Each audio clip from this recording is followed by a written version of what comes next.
변방이 아닌 정치 중심에 서고 싶은 내 남자 유쾌 상쾌 통쾌 정치 토크쇼 정치인싸. 오늘도 함께하는 분들 소개해드리겠습니다. 안녕하세요, 장성철입니다. 예, 전남 순천의 천하람입니다. 안녕하세요, 김준우 변호사입니다. 네, 안녕하세요, 황근택입니다. 네, 저는 진행을 맡고 있는 아나운서 허유루입니다.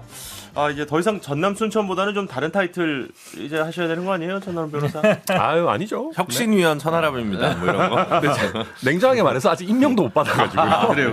아, 출범을 못 하는 거예요? 다음 주에 할 거예요. 일단 뭐 다음 주에 그 임명장 받은 거 보고 다시 한번 얘기를 하고요. 대통령실에 지금 이제 이름 공모가 있었잖아요. 상당히 뭐 여러 얘기가 있었고, 그리고 조금 이제 그 놀리는 듯한 이름들도 좀 있었는데. 용궁. 예, 아니 제 입으로 자꾸 얘기 안 하려고 그러는데. 대통령께서도 별로 안 좋아하셨어요. 예. 국민의 집. 네. 그다음에 국민청사, 민음청사, 바른누리, 이태원로 22 이렇게 일단 5개로 추려졌습니다. 네 분은 어떻게 가장 마음에 드시는지 하나씩 좀 꼽아본다면 뭐가 있을까요? 다 마음에 안 듭니다. 정말요? 네. 그럼 장 교수님은 뭘로 했으면 저는 그냥 좋겠어요? 대통령실이라고 했으면 좋겠어요. 그냥 깔끔하게? 아니면은 그냥 이태원로 22 뭐 이런 식으로 해야지. 이태원로 22. 그럼 국민의 집 아니잖아요. 대통령의 집이지. 대통령 집무실이지. 집도 아니죠, 사실. 그러네요. 거주하시는 곳은 따로 있기 때문에. 네, 그래서 이렇게 안 하고 그냥 상징적으로 대통령 집무실이니까 그렇게 얘기하면 되지 않을까? 그나마 요 5개 중에서 그래도 이태원로 22가 예, 낫다. 상징적인 의미가 있는 것 같아요. 천하람 변호사님. 저도 다 좀 별론 것 같아요. 예. 아니 민음청사는 처음에 듣고 약간 또 출판사 예, 가지고. 그렇죠. 네. 예. 출판사 도와주는 것 같고, 바른누리도 무슨 뭐. 바른미래당? 바른미래당 바른미래당하고 느낌나고. 새누리당 합치가 국민의 집 국민청사 같은 경우는 일단 저희 당 이름이 국민의힘이잖아요. 그렇네요. 너무 그러니까 당과 뭔가 밀접한 느낌도 줄 수 있고. 그게 오히려 안 좋다. 오히려 안 좋죠. 그리고 국민의 집 같은 경우는 저희 당에 대한 멸칭과도 좀 비슷한 느낌을 줘요. 멸칭? 저희 당에 대한 멸칭. 국민의 짐이라고 부르시는 그렇죠, 이제 그렇죠. 일부 국민들 계시거든요. 이태원로 22는 너무 영국 따라하는 느낌이고. 그래서 그래도 뭔가 좀 낭만적이지 않아요? 이태원로 22? 그러니까 요게 약간 이름이라도 한강로나 한강로 광화문이 1번가. 뭐 이렇게 돼 있으면 좀 나을 텐데. 한강로 1번 같대. 이태원로는 약간 외교관, 저 외무부 장관 사무실 맞아요. 이름 같아요. 아니면 약간 약간, 좀 불금이 떠오르지 않습니까? 약간 클럽 느낌이라고 이태원로 이러니까. 불금이 떠오르는. 좀 팬시하긴 한데. 그럼 김준호 변호사님은? 아니 그래서 저도 컨셉은 5번째 이태원로 22도 나쁘진 않은데 네네. 이태원이 조금 약간 와닿지가 않아가지고 조금 더 고민하시면 어떨까요? 어쨌든 5개 중에 바른누리는 정말 반대합니다. 그래요? 이거 예. 뭔지를 잘 모르겠어요. 아예 아무 정근택 변호사님까지? 저도 마음에 드는 게 별로 없어요. 예. 차라리 대통령실로 그냥 써도 좋겠어요. 굳어진 것 같아요. 왜냐면 국민의 집은 국민의 당이고, 아까 말처럼 바른누리는 바른미래당, 새누리당 같고, 이태원이라는 말 자체가 조금 저희들한테 받는 느낌이 그렇게 싹 좋은 건 아닌 것 같고, 제가 보기에 그 중에는 그나마 국민청사인데, 이거를 또 보니까 해석을 국민을 보통 그러니까 피플로 하셨더라고요. 보통 네. 이제 내셔널로 국민을 하고 피플은 인민이라고 쓰거든요. 보통 번역할 때는. 아니 뭐 인민청사 되면 좀 이상하잖아요. 지금 말씀하신 부분은 사실 그 국민의힘의 영어당명 지을 때부터 나왔던 얘기잖아요. 저희가 예. 피플 파워 파티니까. 네, 그러니까. 인민 무력당. 진짜 인민 무력당이에요. 그래서 인민이 되게 좋은 단어인데 북한이 선점해가지고 그러니까. 우리가 못 써서 그런 그렇죠. 거죠. 사실. 예. 뭐 그래가지고 어쨌든 한국갤럽이 지난 7일부터 9일까지 전국 18세 이상 1,000명에게 이 설문조사를 했대요. 네. 그랬더니 36%가 국민청사를 택했다고 하고, 국민의 집이 12%, 이태원로 22가 10%, 바른누리 민음청사 순이었다고 합니다. 예. 과연 어떻게 결정이 될지는 모르겠습니다만, 얼마 전에 저 기사 그 헤드라인들을 쭉 보다가 그 당정청이라고 우리가 보통 얘기를 했었잖아요. 그게 이제 당정대로 대로 나오죠 요즘. 요즘 나와가지고 이거 처음 보는 단어인데 이거 뭐지 하고 봤더니 그게 이제 대통령실 그렇게 됐는데, 그럼 이제 만약에 국민청사가 되면 당정국이 되는 건가? 네, 그 이상하죠, 약간. 좀 지켜봐야 될 것 같은데요. 예, 어쨌든 청사의 청을 따서 그냥 당전청이라고 할 수 있겠죠. 뭐 그럴 수도 있겠네요. 예. 그것도 괜찮네. 어쨌든 현재 일단 나온 여론조사, 설문조사 결과에서는 국민청사가 좀 높았습니다. 아마 우리 청취자 여러분들도 어떤 이름이 그래도 제일 마음에 드시는지 한번 생각을 해보시면 좋을 것 같고요. 자, 광고 듣고 오늘의 본격적인 이야기 시작하도록 하겠습니다. 네, 정치인싸입니다. 벌써 이제 윤석열 대통령이 취임한 지가 한 달이 됐습니다. 예.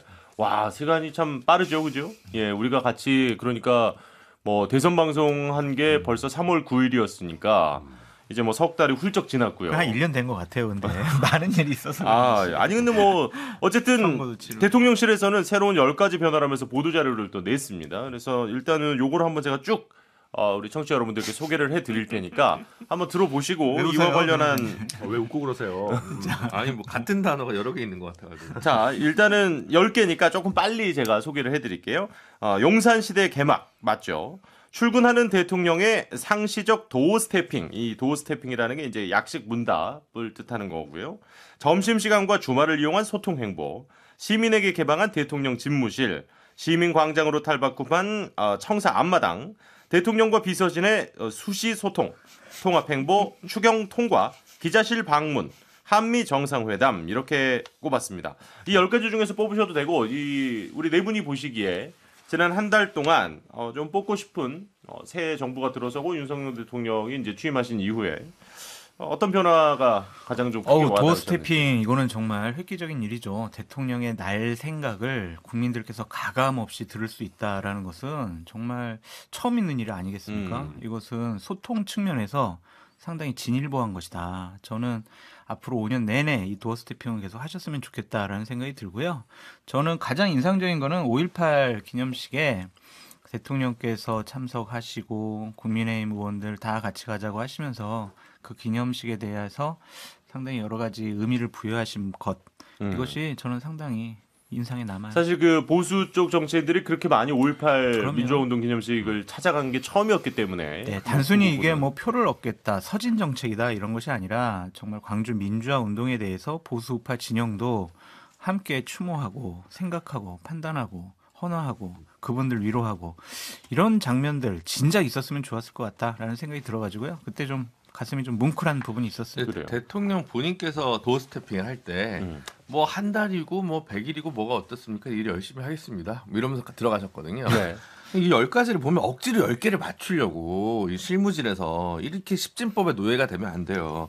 대통령과 비서진의 수시 소통 이게 무슨 업적에 들어갑니까? 저는 이런 거 왜 쓰는 거지? 근데 10개를 맞추기 위한 시민에게 개방한 대통령 집무실, 시민 광장으로 탈바꿈한 청사 앞마당. 이게 뭐 같은 얘기를 꼬아서 쓰고 그러니까 애쓰셨는데 이거 네네. 지금 스탭들이 잘못하고 있는 거예요.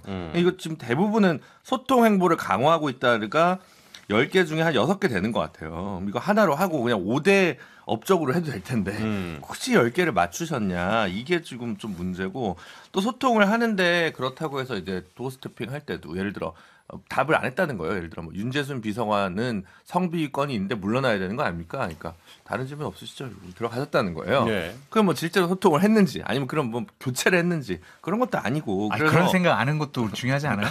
물론 대통령이 그렇긴 저런 한데. 생각을 하고 있구나. 그러니까 저도 뭐 5.18 뭐 참석하신 부분을 이제 제일 잘했다고 생각하고 또 그래요. 엊그저께 그 6월 항쟁 35주년 네네. 물론 이게 지금 그때 맞춰서 민주화 운동 열사들에 대한 표창을 시작한 거는 몇 년 됐어요. 근데 이번엔 또 윤상원 열사라든가 뭐 김세진 열사라든가 김기정 열사라든가 뭐 이런 분들 15분 정도 국민훈장을 수여하셨는데 한덕수 총리가 참석해서 전 뭐 굉장히 의미 있고 잘한 일이라고 생각하시는데 어쨌든 요 한 달 가지고 10개로 짜맞추는 거 이런 거 좀 하지 마시라 말씀드립니다. 현 변호사님이 지금 김준호 변호사님 얘기 웃고 계시던데. 아니 저도 그 생각했어요. 이거 딱 보니까 추경하고 한미 정상회담 말고는 네. 다 대통령실 이전에서 거기에서 뭔가 이루어진 일들이에요. 그렇죠. 예, 그래서 뭐 용산시대 개막과 뭐 소통 강화 그러면 요 8가지 다 포함되는 거예요. 나머지 이제 2개면 3가지 정도로 충분할 것 같은데.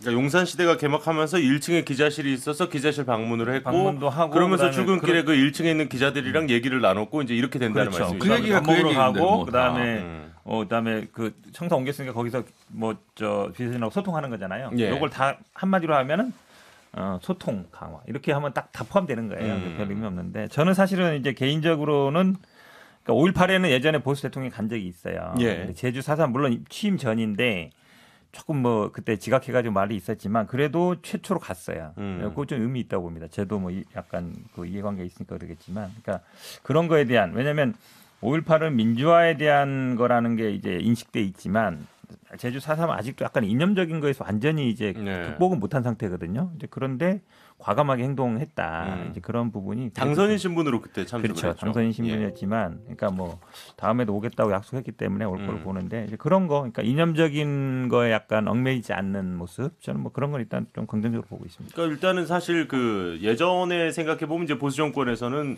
이무리언 행진곡이라는 그 노래를 이제 같이 재창을 하냐 마냐 뭐 이제 뭐 이런 논쟁도 사실 계속 있었기 때문에 쓸데없는 논쟁이었죠. 쓸데없는 논쟁이죠. 그, 그런 거를 생각하면 확실히 지금 윤석열 대통령의 행보를 또 긍정적으로 볼 만한 측면이 있다라는 얘기신 것 같고요. 마지막으로 천하람 변호사 얘기 네, 듣겠습니다. 저는 뭐 이게 뭐 새로운 10가지의 뭐 위대한 업적이 제목이 아니고 뭐 새로운 10가지 변화잖아요. 그러니까 이제 변화의 내용을 좀 구체적으로 국민들께 알려준다는 점에서 뭐 잘게 쪼갠 걸 굳이 꼭 나쁘게 볼 거냐라고 할 건 아닌 것 같고. 예. 그다음에 저도 그렇게 생각합니다. 이제 역사적으로 봤을 때 제일 남을 거는 역시 5.18 민주화 운동인 것 같아요. 나머지는 사실은 조금 태도의 문제잖아요. 예. 이제 물론 그리고 도어 스태핑 같은 경우는 차기 대통령들에게 어마어마한 부담을 주는 거이기는 하지만 그래도 가장 크게 이제 변곡점 내지는 어떤 실질적인 변화라고 하려면 5.18 민주화 운동을 꼽을 수밖에 없어서 그래요.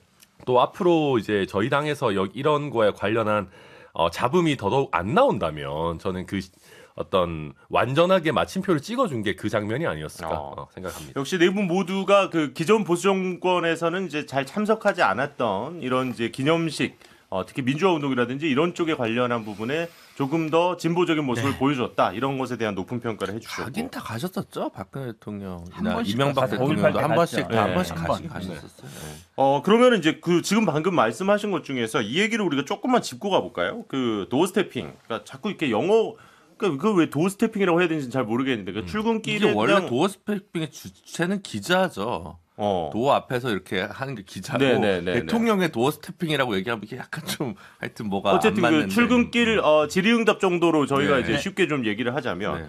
그러니까 지금 장성철 교수님께서는 상당히 좀 높게 평가를 해주신 부분이 대통령의 생각을 가감 없이 국민들에게 전달해 줄 수 있다. 그렇기 때문에 소통의 측면에서 아주 좋다 얘기를 해주셨는데 또 이제 오히려 그 보수 진영 내에서도 그런 얘기들이 나오잖아요. 그러니까 오히려 정제되지 않은 표현들이 나오는 것에 있어서 이 메시지 관리라든지 리스크 관리에 대한 부담이 있는데 몇몇 건들에 있어서는 있었죠. 또 조금 약점이 드러나기도 했다. 뭐 이렇게 평가하시는 게 오히려 보수 쪽에서 우려하시는 분들이 그러니까 많더라고요. 당연히 우려할 수밖에 없죠. 참모진들은 예를 들면 아니 민변 읽잖아요. 막 이런 얘기들은 참모들은 이거 아찔하다. 이거 정말 저희들이 제대로 된 정제된 얘기를 준비해 드려야 되겠구나라고 생각할 수밖에 없어요. 예. 그럼에도 불구하고 대통령이 어떠한 생각과 판단과 가치관과 철학을 갖고 있는지 단어 하나, 문장 하나에서 우리가 알 수가 있거든요. 그래서 대통령의 생각을 알 수 있다는 것 자체만으로도 이건 큰 역사적인 진보의 발전 중에 하나다라고 말씀드릴 수밖에 없습니다. 그러니까 미리 좀 기자들한테 뭔 질문할 거예요 해가지고 준비하는 그런 것은 실무적인 뭐 차원의 문제이긴 하지만 그럼에도 불구하고 국민들은 이렇게 대통령이 소통하는 모습에 대해서 박수 쳐줄 수밖에 없어요. 이 그러니까 부분에 일단은 대해서 짜고 친 게 아니라는 게 제일 의미가 그럼요. 크다. 그럼요. 그러니까 저도 네네. 저는 약간 관점이 좀 다른데 예. 답변을 한다는 측면에서 놓고 보면 위험 부담은 항상 있습니다. 예. 그렇지만 위험 부담을 피해가야 된다라는 거는 저는 좀 과거의 정치문법인 것 같고요.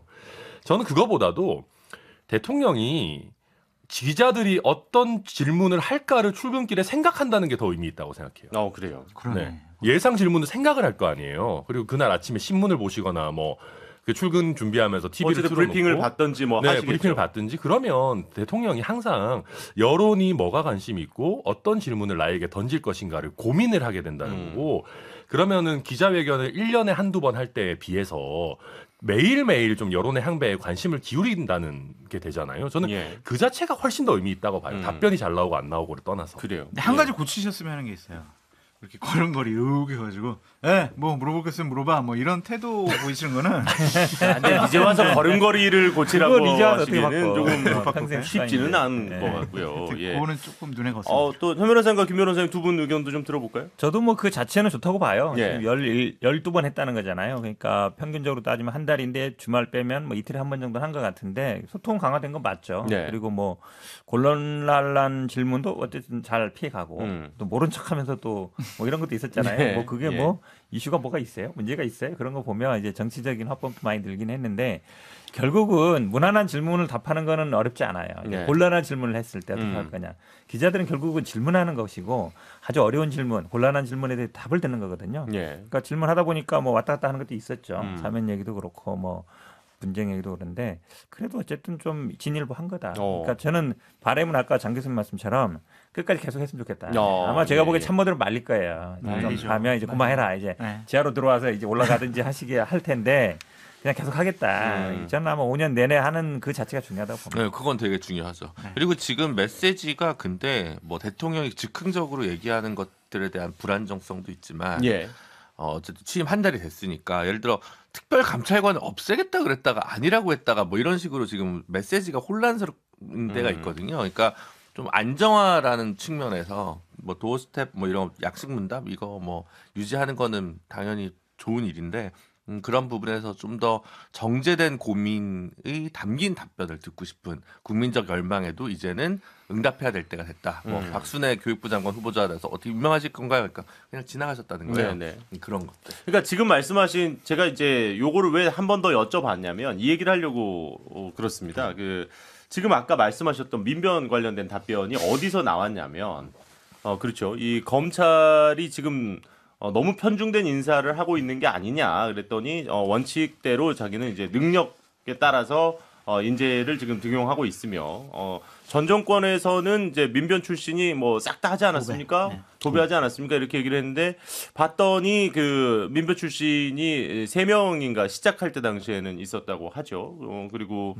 3명? 한 명이었나요? 한 명. 아. 한 명. 비서관 기준? 비서관 기준이면 제가 알기로 한 명입니다. 정정을 하겠습니다. 예. 예.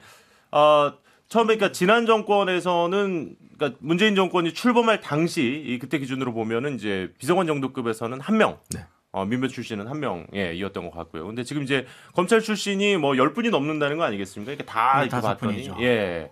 그러니까 제가 그 차이인데 팩트만 일단 정리를 해드리면 네네네. 지금 이제 청와대 비서관 수석급 기준으로 검찰 출신이 윤석열 정부에서는 6분이 이제 임명이 됐죠. 예. 근데 문재인 정부는 시작할 때 한 명이었어요. 근데 이게 그러니까 비서관 지금 말씀하신 건 민변 출신. 민변 출신이 예. 비서관 이상급이 한 50명 좀 넘습니다. 예. 물론 지금 윤석열 정부는 청와대 그러니까 대통령실 사이즈 좀 줄인다 그러고 근데 아직 임명 안 된 비서관이 또 있다는 거예요. 그래서 지금 뭐 비율은 어떻게 얘기할 수는 없는데 장관을 놓고 보면 없었죠 시작할 때 문재인 정부는. 근데 예. 통틀어서 얘기하면 그 사람 민변 출신으로 된 거야라고 얘기하기는 좀 애매한 진선미, 전해철, 박범계입니다. 예. 민변 회원이었던 사람이 장관을 한 게 5년 동안. 근데 지금 이제 권영세, 원희룡, 한동훈 3명입니다. 시작부터. 무조건 더 많아질 것 같아요.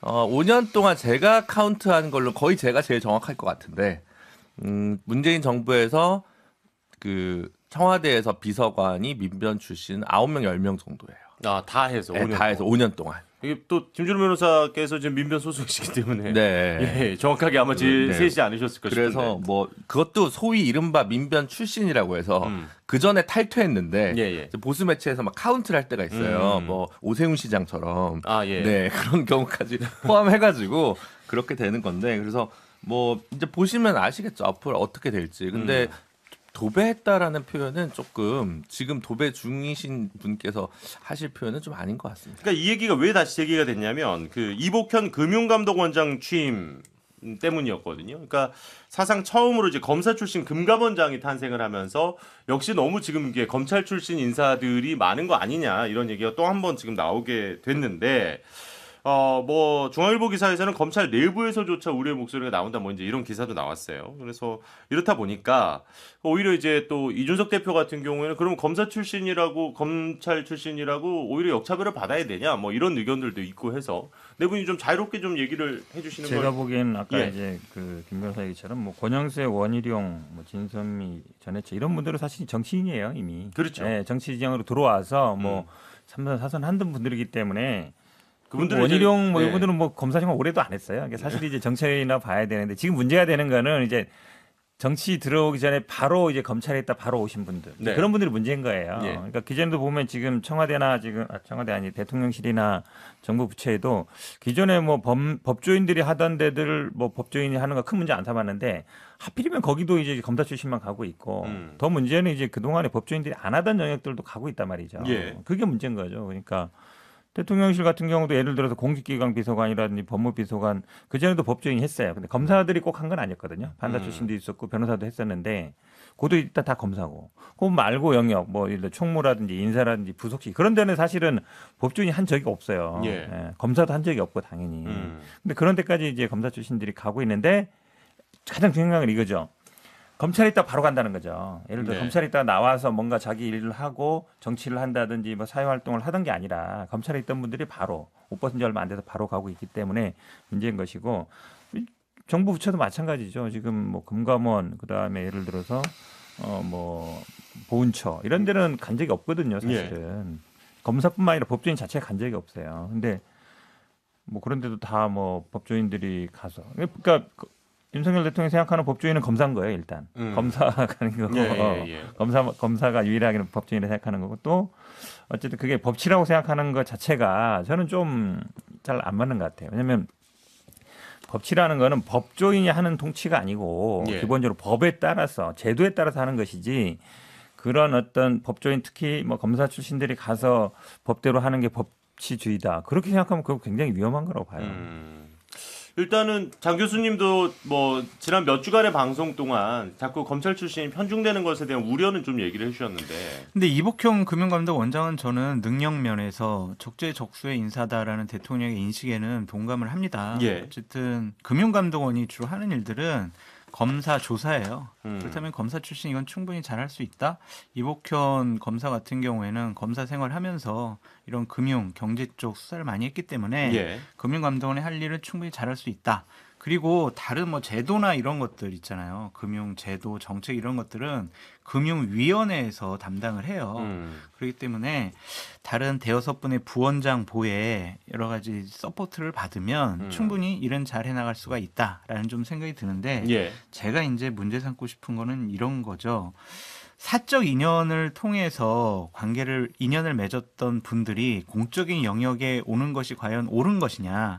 그 검사분들의 능력을 떠나서 예를 들면은 본인의 검찰총장 징계 대리인이었던 이완규 변호사 같은 경우에는 지금 법제처장이 됐고요. 대통령 부인 뭐 주가 조작 사건 변호인은 국정원 기조실장 갔어요. 이것은 좀 보훈 인사 논란 때문에 큰 문제가 됐죠. 적절한 인사라고 보기가 좀 어려워요.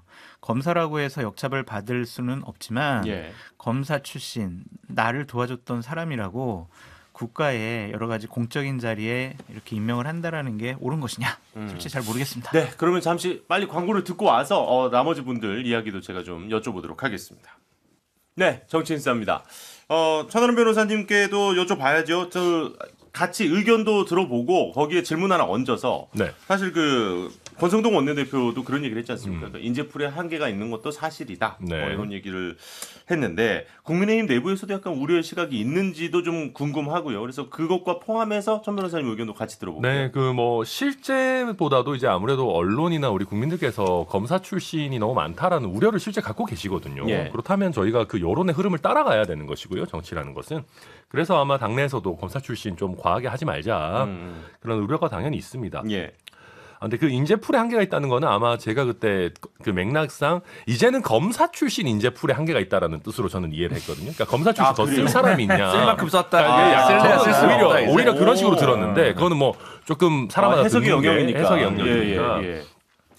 그리고 다만 거기에 대해서 이제 대통령께서는 필요하면 더 임명하겠다라고 하셨는데 저는 이게 대내적인 방침과 대외적인 메시지가 좀 갈리는 부분이라고 봐요. 아니, 그래서 이제 권성동 그 원내대표는 그렇게 해석을 했잖아요. 그러니까 나는 지금 현재를 얘기하는 거고 대통령은 미래까지 포함한 이야기다. 네, 맞아요. 왜냐하면 그러니까 이제 당분간 검사 출신 임명은 별로 없을 거라는 저는 권성동 원내대표 얘기가 전 거짓말이라고 생각하지 않거든요. 권성동 원내대표 거짓말할 사람 아닙니다.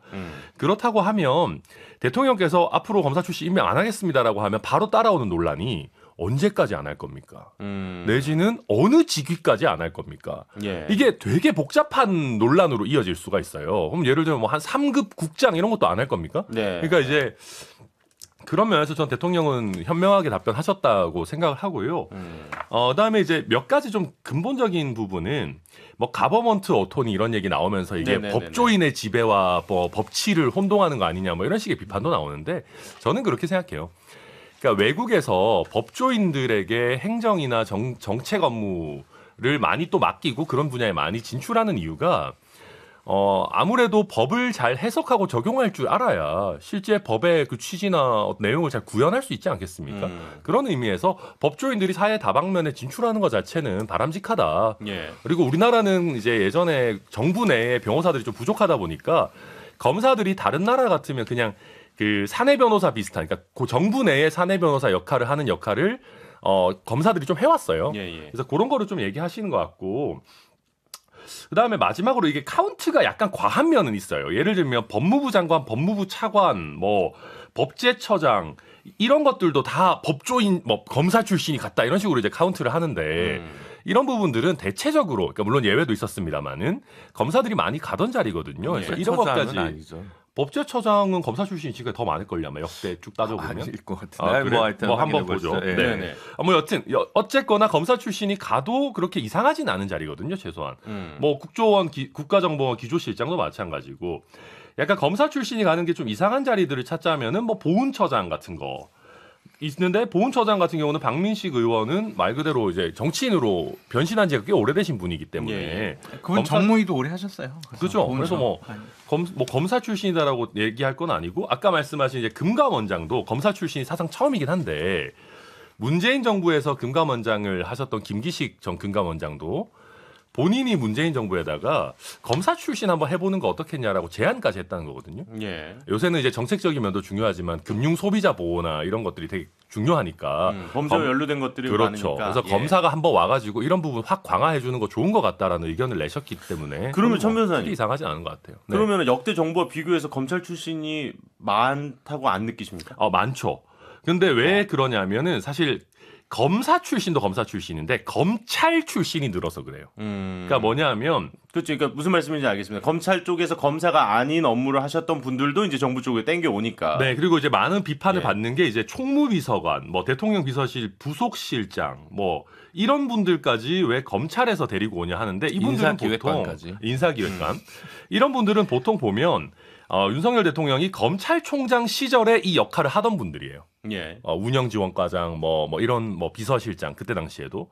그렇기 때문에 그러니까 이게 사적인 인연이라고 꼭 매도할 건 아니다. 내가 같이 일해봤는데 잘하는 분들을 모셔올 수도 있는 거예요. 그러니까 검찰 출신의 대통령이니까 어찌 보면 좀 자연스러울 수도 있는 거다. 저는 그렇게 봅니다. 근데 예를 들어 저도 뭐 금감원장 이복형 검사가 할 수도 있는데 예.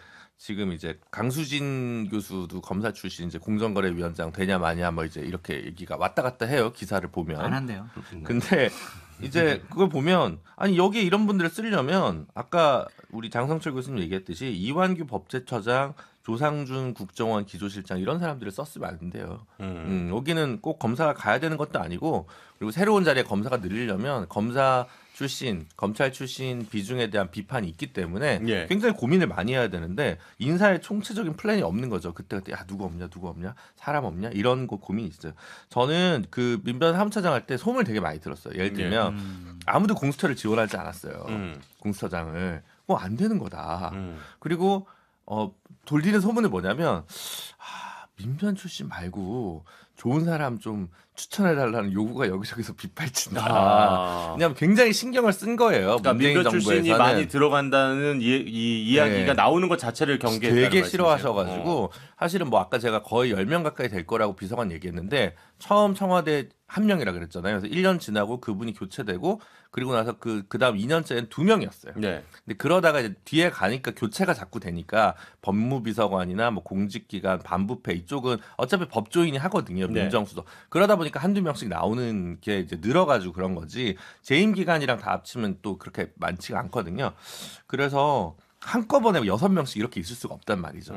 그런 여러 가지 비판을 좀 경청하는 태도도 되게 중요하고 하여튼 그렇습니다. 근데 저는 이제 뭐 모르겠습니다. 저도 통계를 다 따져봐야 되겠지만 그러니까 사실은 민변 출신이 법률가가 갈 수 있는 자리들을 굉장히 많이 방금도 이제 바꿔가면서 갔다고 하셨지만 계속 많이 가셨던 거는 맞거든요. 그러니까 민변 출신 아닌 사람들이 들어가기 좀 어려웠던 것도 사실이에요. 그리고 대통령께서 민변이라고 한정해서 말씀하셨지만 예컨대 상대적으로 대통령 내지는 대통령의 진영과 가까운 뭐 민변 참여연대 뭐 아니면은 뭐 586 운동권 출신 이런 식으로 그 코드 인사라고 할 만한 범위를 굉장히 넓히면 사실은 문재인 정부 청와대나 내각 구성도 코드 인사에서 자유롭지는 않거든요. 물론 그거 비판한 데가 국민의힘 아니에요? 그러니까요. 그래서 물론 저도 내로남불이라는 그거보다는 거는. 나아져야 된다고는 생각하지만 그때의 그 인사 비중에 비해서 그러니까 검사 출신 대통령이라고 해서 검사 출신이라는 게 되게 하이라이팅이 많이 돼서 그렇지 생각보다 과거에 비해서 검사들이 못 갈 자리에 간 거 그렇게 많지는 않아요. 근데 이 차이가 있는 게 이제 민변이라든지 뭐 586이라든지 이런 것들은 어떤 결속력이라든지 이런 면에서 그냥 하나의 그냥 뭐라 그럴까요?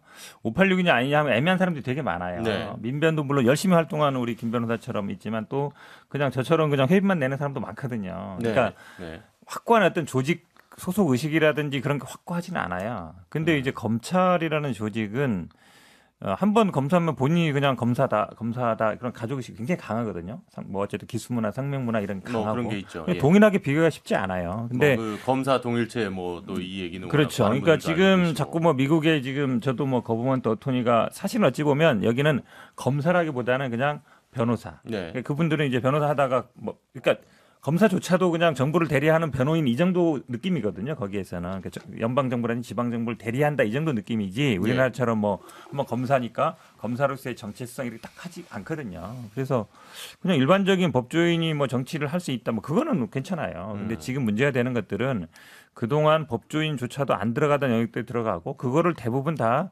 검찰 출신들이 하고 있기 때문에 문제인 거고 그 부분은 제가 보기에 윤석열 대통령도 좀 경청해야 된다고 봅니다. 알겠습니다. 뭐 일단은 이 얘기가 또 더 얘기를 하면 좀 공회전이 되는 것 같아서 이 얘기는 이 정도까지 하고 그러니까 추후에 어쨌든 인사 자리들이 꽤 남아 있다 보니까 이쪽은 또 어떻게 될지를 보면서 우리가 과연 이제 조금 우려에 대한 지점들도 장 교수님도 얘기를 해주셨으니까 하나만 더 말씀드리면 안 그럴까요? 될까요? 예, 그럼 좀 잠깐만 짧게 부탁드릴게요. 대통령께서 후보 시절에 인사 시스템을 우리가 재정비해서 폭넓게 인재를 구하겠다라는 약속을 몇 번 하셨거든요. 네네네. 그 약속을 지키셨으면 좋겠다라는 생각이 듭니다. 알겠습니다. 예. 오늘 이제 어쨌든 윤석열 대통령 취임하시고 지금 이제 한 달이 넘어가면서 이제 그 얘기를 좀 나누고 있는데 아직까지 내각이 다 완성이 안 됐습니다. 예. 그래서 그 얘기로 좀 넘어가 볼까 하는데요. 뭐 지금 윤석열 대통령은 여러 가지 상황을 따져야 한다 뭐 이렇게 얘기를 했는데 지금 특히 박순애 교육부 장관 후보자의 음주운전 전력이 좀 논란이 되고 있어요. 뭐 그렇다 보니까 참 뭐랄까요 이 교육 장관 후보자가 음주운전인데 대통령의 반응이 조금 이거를 뭐 여러 가지로 좀 봐야 된다라는 식으로 들리게 얘기를 하셔가지고 이것도 좀 말이 계속 많이 나오고 있잖아요. 이거를 제가 어떻게 설명을 해야 될지가 상당히 어렵군요. 그러니까 이런 거죠. 문재인 정부에서 음주운전이 10년 이내로 아마 규제가 있었을 거예요. 네. 7대 인사 규칙 중에. 네네. 근데 이제 박순애 장관 후보자 같은 경우는 한 20년 전 얘기잖아요. 근데 국민의힘 정부에서는 혹은 윤석열 정부에서는 우리는 어쨌든 문재인 정부보다는 더 엄격한 기준을 적용할 것이다. 근데 기준이 뭔지 모르겠어요. 기준을 일단 제시를 좀 하는 게 좋다. 예. 인사에서. 그럼 이제 음주운전, 뭐 논문 표절도 사실은 2000년대 초반까지의 학계에 남아있던 관행들, 이렇게 쪼개기, 뭐 복붙해서 하나 더 내기, 그러니까 대외 매체 하나 내고 등재지 아닌 학내 저널에도 하나 더 내고 뭐 이런 것들도 왕왕 있었습니다. 그러니까 네네. 뭐 바람직하진 않죠. 그리고 이제 그렇긴 하지만 뭐 그런 걸로 또 낙마한 후보자들도 있어요. 그러니까 이게 지금 문제는 음주운전을 하게 되면 교장 선생님이 못 되는데 예. 교육부 장관으로서 이게 리더십이 되느냐. 그러니까 다른 장관직이랑 달라가지고 설명을 하는 사람이 있어야 되는데 설명하는 사람이 없어요. 우리 원칙이 이래가지고 흠결이 있지만 이런 기준으로 적용을 했다라고 얘기를 하든가 예. 아니면 죄송하다라고 얘기를 하든가 책임지는 사람이 없고 그냥 좀 보자 뭐 이렇게 여론을 그냥 추이만 살피는 것 같아요. 그래서 이거 별로 적절한 대응인 것 같지가 않습니다. 어쨌든 조각을 좀 빨리 이제는 좀 해야 될 시간이 다 된 것 같긴 한데. 저는 두 가지 문제점이 있다고 봐요. 그러니까 윤석열 정권에서 정부에서 주체 문제에 대해서는 좀 처벌을 강화하겠다, 현실화하겠다 그런 약속을 몇 번이나 했어요. 예. 그런데 자기네들 문제와 관련해서는 관대하게 처리한다. 이런 인상을 주는 것은 결코 옳지 못해요. 이게 문제고. 그러니까 그간 공격했던 지점을 또 똑같이 공격받을 수 있으니까요. 그건 잘못된 것 같고 또 하나는 이분이 과연 고육 전문가일까라는 생각이 들어요. 적재적소 인사일까? 이분은 예. 행정학 전문가거든요. 대학 교수라고 그래서 교육부 장관에 임명을 한다? 아 이게 좀 능력 위주의 적재적소 이것도 말이 안 되는 것 같아요. 그래서 좀 빨리 이 부분도 좀 정리됐으면 좋겠다. 라는 생각이 개인적인 바람을 또 얘기해 주시고. 그러니까 뭐 저도 마찬가지인 게 저희가 대선 때 이재명 후보의 당시 후보의 음주운전 가지고 얼마나 공격을 열심히 했습니까? 그랬죠. 근데 물론 뭐 대선 후보와 교육부 장관 다르다 뭐 할 수는 있지만 좀 궁색하잖아요. 그래서 저는 특히 교육부고 다른 데보다 뭐 김준 변호사 말씀하셨지만 교장 선생님 되기도 힘든데 이거 좀 제가 봐도 이거 납득하기가 좀 어렵지 않나 하는 생각이 그래서 듭니다. 이제 이준석 대표는 누가 추천했냐 뭐 이제 이렇게까지 얘기를 하던데 이거 약간 안철수계 분이라는 얘기가 있어가지고 맞나요? 이거 누가 추천한 겁니까? 저는 뭐 노코멘트 하겠습니다. 알려줘요. 아니 왜 노코메요? 아니 여기서 갑자기 뒤로 한 세 발 빠지자고요, 정 변호사님. 아니 기회요 아니에요? 아니 몰라요. 예. 아 알겠습니다. 그러면 이제 조금 어쨌든 교육부 장관 후보자 얘기를 했었고 오늘 뭐 이 얘기는 제가 볼 때는 다음 주까지도 계속 좀 문제가 될 것 같아서 조금 더 시간이 필요하면은 다시 얘기를 하도록 하고요. 이제 보건복지부를 야 여기는 참 어렵네요. 보건복지부 장관이 여기 누가 문제가 됐을지. 그거예요. 지금 청와대 입장에서는 대통령실 왜 맨날 헷갈려. 대통령실 입장에서는 하나를 내릴 수 있는데 둘을 내리고 싶지는 않을 것 같거든요. 근데 그럼 이제 김승희 임명 강행으로 갈 확률이 좀 생기는데. 근데 김승희 장관 후보자의 자당님이신 그 101세의 분께서 컨테이너 건물로 전입을 하셨다는 거예요. 네네. 그러면 불효가 되게 세시든가 엄청 뭐 건강하시든가 이게 납득할 수는 없거든요. 그러니까 사실은 이것도 약간 선을 넘은 것 같다는 느낌이 들어가지고 원래대로면 여기 지금 내려야 됩니다. 그래서 지금 둘 중에 누굴 내리냐 가지고 고민을 할 수밖에 없을 것 같은데 제 사실 느낌엔 둘 다 내리는 게 맞는데. 네. 둘 다 내릴지는 모르겠다. 네. 아니 장 교수님, 네. 그 보좌관 생활을 워낙 오래 하셨으니까 네. 저기 48번 교체한 사례가 좀 잦습니까? 아, 보좌진 비슷한 분들이 계시죠. 어, 나모 그다음에 이모 예. 그 의원님들 같은 경우에는 비슷한 수준이었다. 실명 토크는 좀 어렵습니까? 네, 어렸을 각 당의 블랙들이 있어요. 어. 보좌진 많이 교체되는. 네네네. 그래서 잘 그러니까 모르는 이 정도면 아주 많은 사람이 편인가요? 가죠. 그러니까 많은 저희는 편이죠. 기준을 잘 모르니까 보통 국회의원이 이제 예를 들어서 4년 동안 48번이면 한 달에 한 번이라는 얘기잖아요. 거의 꼴이. 아 그렇네요. 그렇잖아요. 어, 그렇게 보니까 확 많네요. 네, 많아요. 그러니까 보통 끝까지 가지는 않잖아요. 네. 그러면 뭐 한두 번 정도 보통은 다 끝까지 많이 가요. 그리고 아, 그래요? 중간에 뭐 4년 동안은 그래도 같이 가는 같이 보좌진들이 가죠. 많아요. 근데 한두 명 중간에 뭐 바꿀 수는 있지만은 이렇게 48번이라는 것은 그냥 마음에 안 들면 너 나가 뭐 이런 수준이 아니었느냐라는 생각. 뭐 보좌진들이 마음에 안 들었을 수도 있죠. 그것도 그러니까 스스로 그만두실 수도 있는 네, 거예요. 네. 여긴 아닌 것 같아. 뭐 이런. 그러니까 실제로 제가 미담을 살짝 하나만 풀자면은 예. 그 정병국 의원이라고 계세요. 저희 당에 오선하신 분인데 그분이 이제 20년간의 의정 생활을 마치면서 지금까지 총 같이 일했던 보좌진들을 다 끌어모아 가지고 회식을 한 적이 있어요. 예. 저도 거기 인사드리러 갔었는데 네.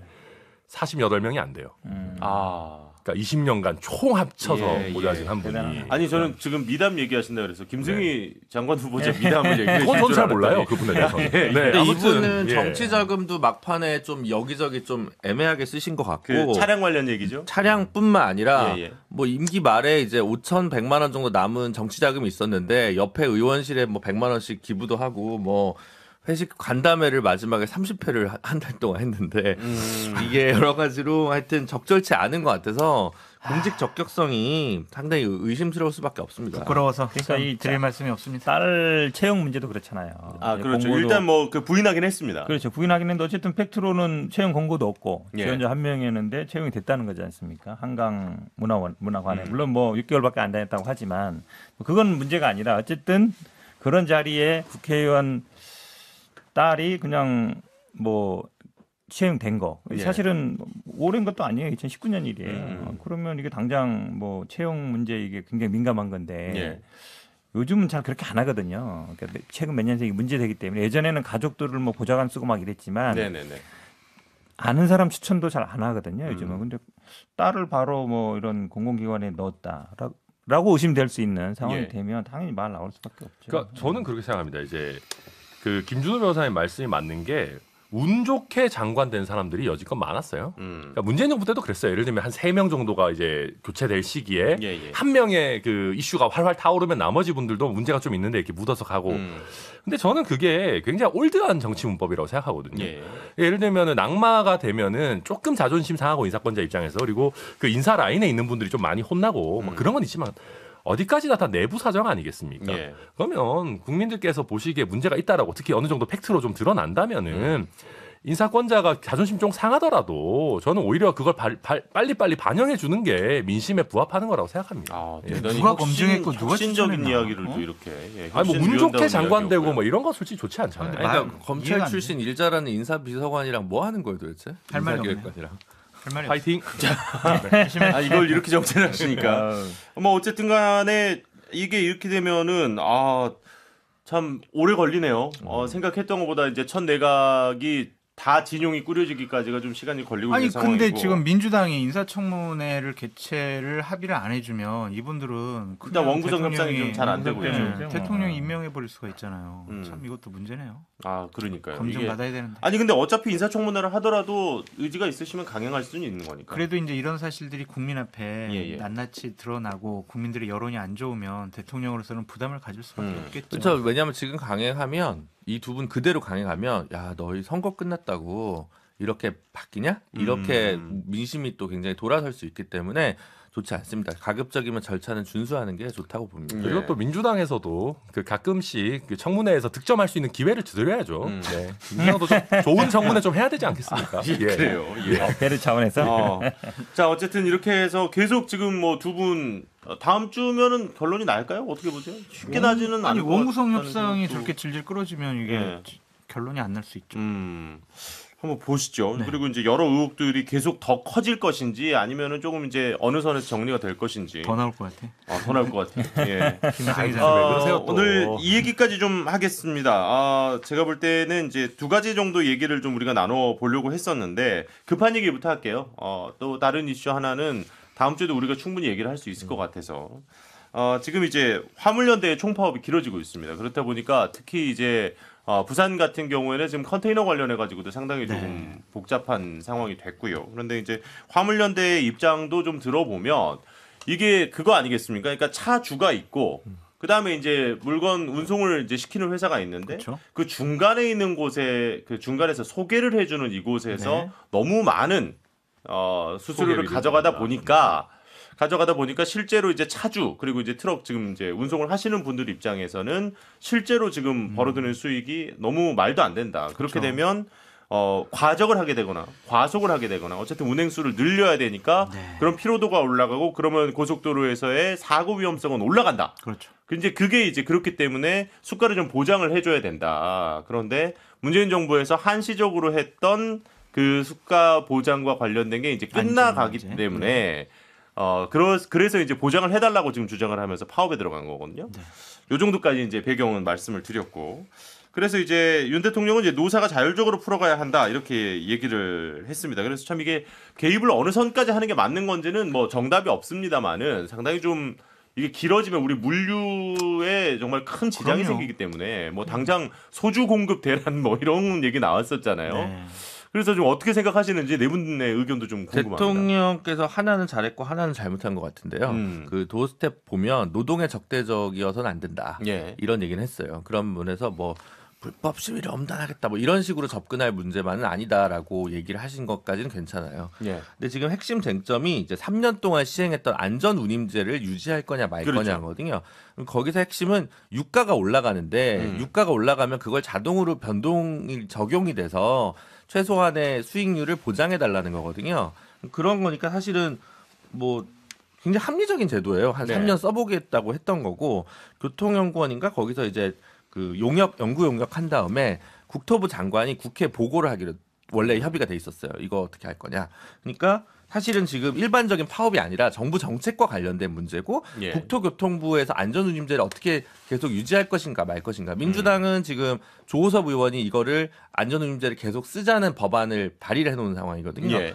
그래서 그 부분과 관련된 정책적 답변이 필요한 부분인데 단순히 노사 갈등만으로 이 문제를 치부할 문제가 아니기 때문에 예. 뭐 물류의 중요성 이런 문제가 아니라 그러니까 이게 노사라고 하기에는 차주분들이 다 개인 사업자예요. 네, 실제로도 법적 뭐 노동자로 인정 법적 못 받고 노동조합도 되게 애매하죠. 예. 그래서 그런 부분에서는 이제 지금 입장을 정하셔야 된다. 정책적으로 원희룡 장관이 어느 정도 책임지고 이걸 해야 되는데 원점에서 자꾸 재논의하려고 하는 것 같아서 어쨌든 뭐 저는 그 부분은 좀 유감입니다. 지금 뭐 기름값이 뭐 경유 같은 경우에 리터당 2,000원 넘었잖아요. 예. 그러니까 저는 이 부분이 생존권 문제라고 보여져요. 구간별 운임 비용이랑 뭐 기름값 뭐 이런 것들을 따져보면은 이게 남지를 않는다고 그러시더라고요. 그러면은 우리가 운행하고 뭐 화물을 날라도 살 수가 없으면 이분들 당연히 파업을 해야 된다라는 예. 생각이 드는데 대통령께서 이걸 좀 거리두기 하시는 것도 좀 맞지 않는 것 같아요. 왜냐하면 국정 운영에 무한한 책임을 갖고 있는 게 예. 집권 여당과 정권이 아니냐라는 생각이 들어서 이 부분은 분명히 정부가 좀 개입을 해서 해결해야 될 문제다라고 말씀을 드리고 장 교수님 근데 그 하나는 부분이- 이거예요. 예. 불법 파업 그리고 불법적인 그러니까 이 파업에 참여하지 않는 사람들을 이 노조에서 불법적으로 막 폭력적으로 억압하는 부분들이 많이 있어요. 예. 그러니까 나는 일하고 싶은데 너 일하지 말라고 하면서 폭력적인 행동을 하는 것은 정말 안 된다. 이 부분만큼은 처벌받아야 된다라는 생각이 들고 예. 상황이 심각하니까 어쨌든 지원책은 마련해야 된다. 그것이 정부가 할 일이다. 네, 일단 뭐 그 고용노동부 장관 같은 경우도 이게 이제 통상적인 파업과 다르게 이렇게 정책과 관련한 이슈들이 있는 거잖아요. 그렇죠. 그러니까 그런 거와 관련해서는 정부에서도 뭐 이제 전체적으로 대응해야 된다라는 얘기를 하고 있는 것 같고, 그리고 안전운임제 일몰 연장 여부는 사실은 국회에서 논의를 해줘야 되는 사안인 것도 맞습니다. 예. 그래서 법안이 일단 나와는 있잖아요. 네네. 그래서 네. 이제 이게 일몰이 사실은 이게 얼마 남지 않은 상황에서 왜 이렇게 논의가 늦게 됐냐라고 하는 게 있고요. 그리고 안전운임제에 대해서는 그 실제 이게 좀 디테일하게 들어가자면은 실무계에서 너무 복잡하고 이게 뭐 어디까진 적용되고 뭐는 안 되고 막 안전운임 계산기도 나오고 뭐 엄청 아무튼 여러 가지 제한점이 과거부터도 나와 있었어요. 예. 그러니까 사측 노측 모두 다 이거 이대로는 가는 거는 좀 문제 있지 않냐라는 얘기가 있었는데 막판에 몰리니까 이 논의가 되게 단순화되면서 안전운임제 연장해달라 이런 식으로 지금 가고 있거든요. 그래서 모르겠습니다. 아무튼 국회 차원에서 조금 더 그 사측과 노측 모두를 어느 정도 좀 절충할 수 있는 안을 만들 필요는 저도 있을 것 같아요. 저도 좀 얘기하면 이게 네. 사실은 아까 얘기했지만 그 중간에 이제 그 소개하거나 중개하는 업소가 하나가 아니에요. 보통 3, 4단계, 막 5단계까지 거치거든요. 네, 네, 그럼 네. 수수료가 쭉 빠져요. 그러면 사실은 나중에 실제로 이 운전하시는 분들은 왜냐하면 그 일을 받아야 되니까. 그렇죠. 예.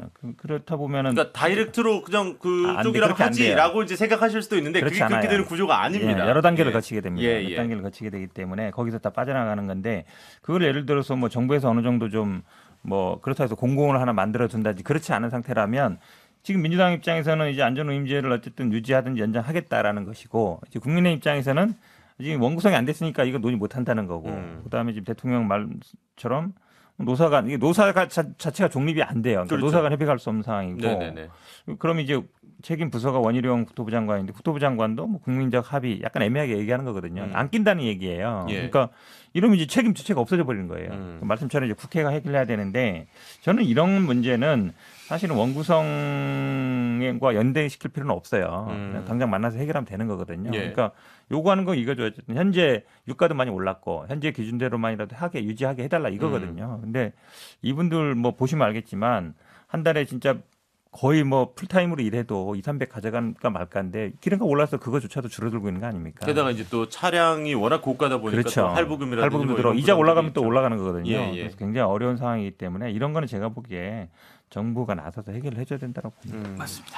알겠습니다. 뭐 사실 뭐 많은 분들이 일단은 이제 뭐 파업이라는 단어 자체에 대한 조금 그간에 쌓여 있던 거부감이 분명히 뭐 있으실 수 있을 거라고 생각은 하지만 어떻게 보면 이제 노동자 입장에서는 뭐 여러 가지 이제 문제 해결에 있어서 최후의 수단이 파업인 거거든요. 예, 근데 그렇다 불법 보니까 폭력은 안 돼요. 근데. 아 그렇죠. 네, 예. 안 돼요. 지금 뭐 장 교수님의 우려를 아마 지금 화물연대 쪽 분들이 듣고 계신다면 그 부분은 조금 예 확실히 좀 네. 불법적인 상황 없이 예 뭐 안전하게 그래서 좀 좋은 결과로 네, 그럼요. 우리 운송 기사님들께서 조금 웃으면서 또 대한민국의 물류를 다시 뚫어주시길 좀 기대합니다. 그리고 정부 측에서도 조금 더 조속히 이 문제를 관심을 가져주셨으면 좋겠다 생각을 하면서 오늘 얘기는 여기서 마무리하도록 하겠습니다.